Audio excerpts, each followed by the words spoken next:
Welcome back to Lifetime's intimate portrait of Leah Remini. By 1996, 26-year-old Leah Remini had realized her dream of becoming an actress and was completely focused on pushing her career forward. But it was in her personal life that the biggest changes were happening. One night while hanging out at a Cuban restaurant, Leah spotted a handsome singer, Angelo Pagan. All I saw was this gorgeous woman sitting at a table with other women. I had no idea who they were. I didn't know who she was at the time. All I know is that she was stunning, absolutely gorgeous. He was singing, and I just, for some reason, fell for him big time. A mutual friend introduced us. I asked her to dance. She told me she didn't know how to dance salsa, so of course, you know, I volunteered my services. I said, I'll teach you. So we hit the dance floor, and I held her close, and she said, so when are we going to get married? But romance wasn't in the cards, yet. Unfortunately, the timing wasn't right for us, so we started this friendship.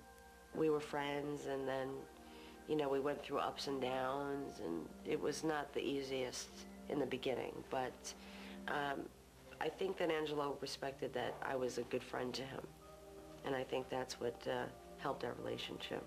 Eventually, they were ready to take the next step. Angelo, as I did, had a lot of work to do on who we wanted to be. You know, when somebody's willing to change and see where maybe they're not doing so great in their life and look at that, that's a huge, huge thing, and I really, really admired him for that. And I think it was at that moment that I thought, this is a good man. When I met Angelo, I thought, yeah, I can see it. I can definitely see it. But not everyone in the family agreed. He seemed different, you know, than what she usually, you know, the type of guy that she would go out with. It was a little hard at first. It took a few meetings, and then, you know, I was warming up to him. I hated Angelo. I was so mean to him. She didn't care for me at the time. But I was sure that I was going to win her over with a little bit of charm. And about 6 years later, it finally, you know, it finally worked. I think I just started to like him about 6 months ago. So. Leah had an easier time getting to know Angelo's 3 sons. Kids know in their heart, you know, is this a good person or is this a bad person? If you're a good person and you genuinely love them and treat them with respect, you're going to have no problems with them, which I did not at all. I just fell in love with all his kids. Oh, she actually taught me how to be a parent. For me, it was like slapping a tape, put the kids in front of the TV, run off and, you know, then do whatever. I'm on the computer, I'm doing my own thing. No, that doesn't go with Leah. She's like, sweetie, come on. We're going to take the kids out. We're going to go to a bookstore. We're going to read to them. We're going to take them, you know, we're going to play ball with them. She's out there playing football with the boys. In 1997, Leah caught another lucky break, this one professional, when she was asked to read with Sharon Lawrence. I don't love auditions. No actor does. But Sharon was in there reading with me, which really helped me to get the part. I wouldn't have gotten the part if it wasn't for Sharon.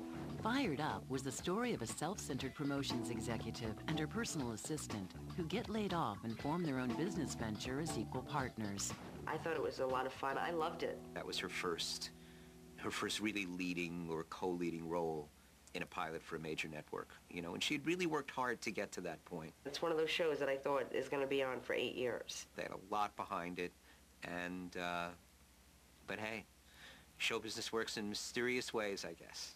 When the network changed its time slot, Fired Up lost its audience and died before the end of its first season.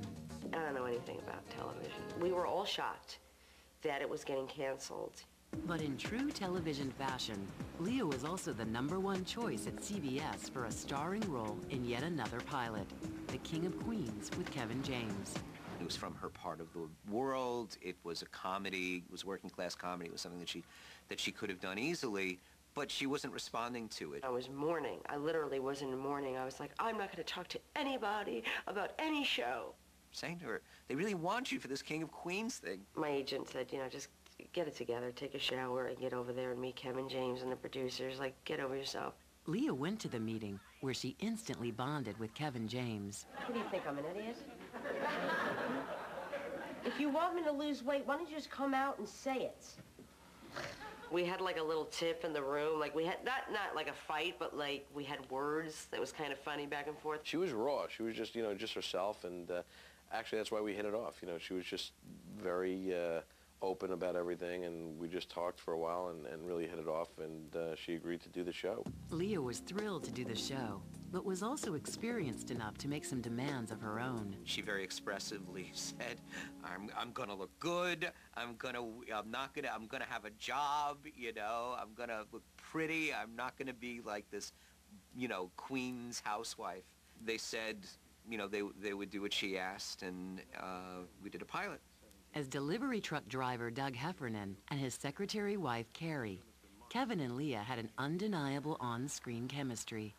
But Leah wasn't sure the show would get off the ground. I was like, this is not going to go anywhere. Because at this time, we're doing these high-concept shows with Will and Grace, and reality shows were just starting to come out, and I was wondering if people would like to come back to basics, which is just a blue-collar show about a couple, no fancy this, no fancy that, For America, no frills was just fine, and The King of Queens was picked up for the fall of 1998. Like I said, you can't go by me. I don't know crap about this business.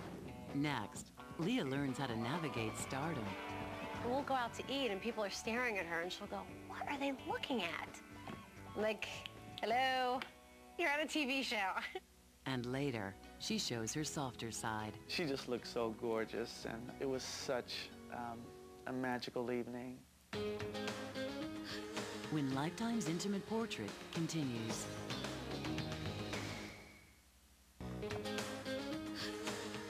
This is Lifetime's Intimate Portrait of Leah Remini. At the age of 28, Leah Remini was a veteran sitcom actress, and now it looked like she might begin to reap the benefits of her years of hard work. The King of Queens premiered in September of 1998, and it struck a chord with the viewers. It's the honeymooners. It's about a couple. Bottom line, it's nothing more than that. And America will tune in if they laugh and if they believe. Maybe I have put on a few pounds, but I will take it off. Only if you're okay with it. I said I would, I will. Okay. Okay. So many people believe that they are this couple.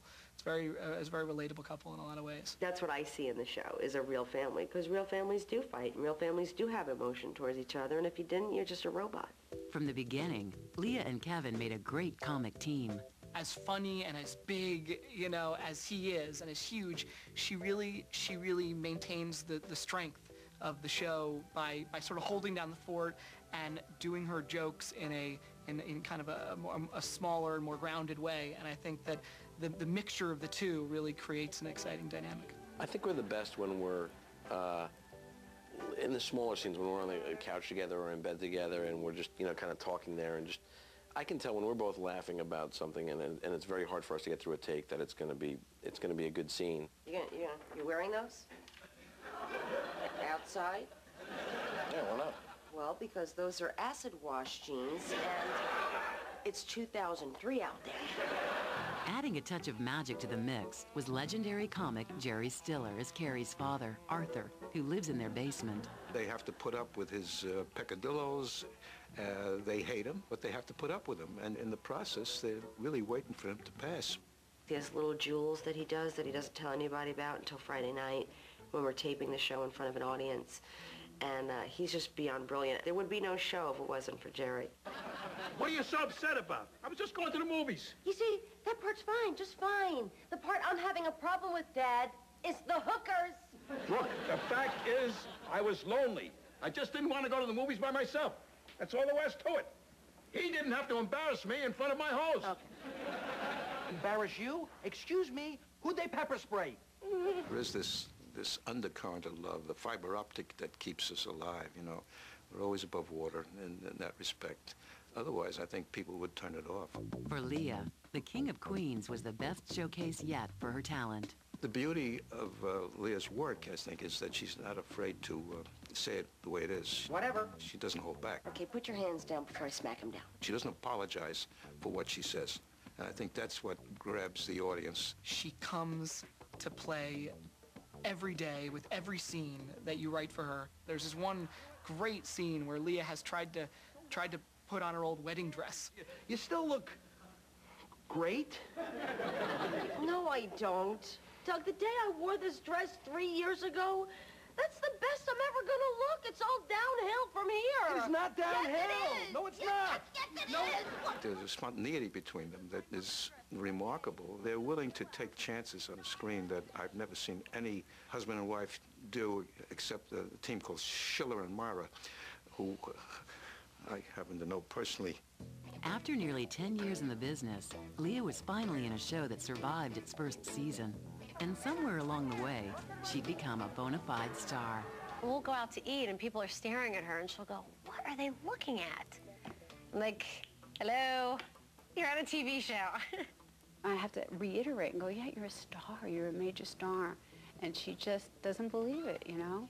As with everything else in her life, Leah takes fame in stride.